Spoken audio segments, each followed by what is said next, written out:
South India shopping mall. ప్రముఖ సినీ తార కుమారి శ్రీలీల గారిచే December 12న గొప్ప ప్రారంభం. ఇప్పుడే పవన్ కళ్యాణ్ గారు కొన్ని విషయాలు మాట్లాడారు. అదే మరి మంత్రులు కూడా మాట్లాడారు. ఇలాంటి కలెక్టర్స్ కాన్ఫరెన్స్లో ఒక దశ దిశ నిర్దేశించడమే కాకుండా గవర్నమెంట్ యొక్క విజన్ కానీ డైరెక్షన్ కానీ మీకు అందరికీ ఎప్పటికప్పుడు తెలియజేయడం, అదే మరి మనం చేసే పనుల కింద ఏం చేశామో అవన్నీ కూడా సమీక్ష చేసుకోవడానికి ఈ కలెక్టర్స్ కాన్ఫరెన్స్ ఉపయోగపడుతుంటాయి. అయితే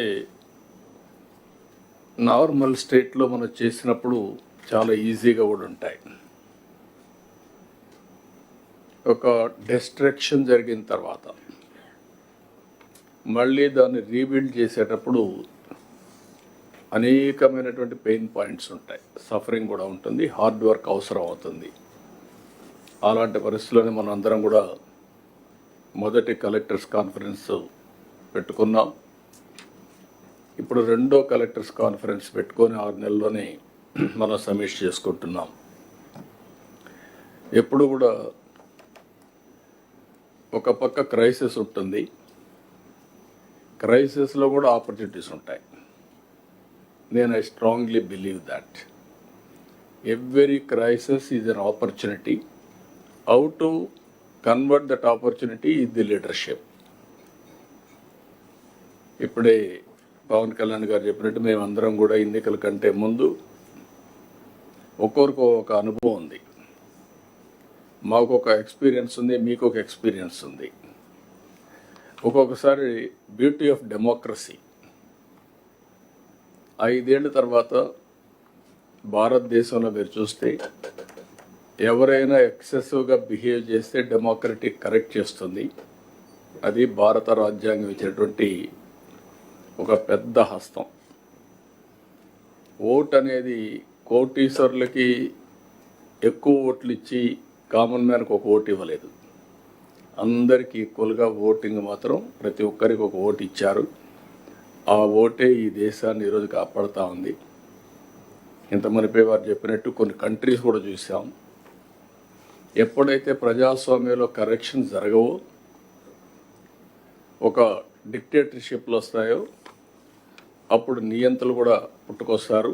లేకపోతే ఆ నియంతల్ని పంపడానికి రెవల్యూషన్స్ కూడా వస్తూ ఉంటాయి. యు హావ్ సీన్ సిరియా, అంతమంది బంగ్లాదేశ్ చూశారు. ప్రజల్లో కానీ ఒక రియాక్షన్స్ వచ్చినప్పుడు అవుట్ బర్స్ట్ అయితే అలాంటి పరిస్థితులు వస్తాయి.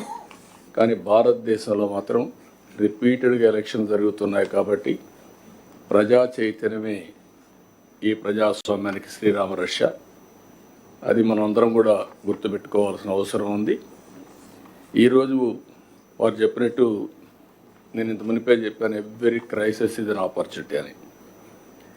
వచ్చిన 6 నెలల నుంచి ఎక్కడికక్కడ ఏ విధంగా పోవాలనో అటు డిప్యూటీ సీఎం కానీ, నేను కానీ, మంత్రులు కానీ అందరం వర్కౌట్ చేస్తున్నాం. ఇటీవల ఐటీ మినిస్టర్ అమెరికాకి వెళ్ళడం, ఓసారి మనం ప్రయత్నాలు చేస్తే ఇమ్మీడియట్గా ఫలితాలు రావు. చాలామంది ఫలితం వస్తేనే నేను మాట్లాడతాను అనే పరిస్థితిలో ఉంటాం. అది విశ్వసనీయత కాదు. ఎప్పుడు కూడా విశ్వసనీయత రావాలంటే నెట్వర్కింగ్, ఫ్యూచర్ని విజువలైజ్ చేయడం, దాని ప్రకారం పనిచేస్తూ ఉంటే వస్తుంది. అందుకే మొన్నే ఐటీ మినిస్టర్ గారు అమెరికాకు పోయినప్పుడు అందరినీ కలిసి అదే మరిగా గూగుల్ క్యాంపస్ కూడా వెళ్ళి వాళ్ళు రిక్వెస్ట్ చేశారు. దాని ఫలితం ఈరోజు గూగుల్ కంపెనీ విశాఖపట్నానికి రావడానికి మీకంటే ముందే ఒక ఎంఓయూ చేసి ఇక్కడికి వచ్చాం. దానికే లేట్ అయింది. ఒక ½ అన్ అవర్లో మీటింగ్ అవుతుంది అనుకున్నాం. కానీ వాళ్ళని కూడా మనం ప్లీజ్ చేయాల్సిన అవసరం ఉంది. ఎవరైనా వచ్చినప్పుడు మీకు కూడా బ్యూరోక్రసీ గురించి ఒక లెసన్, అందరికీ బ్యూరోక్రసీ కాకుండా మినిస్టర్స్కి కూడా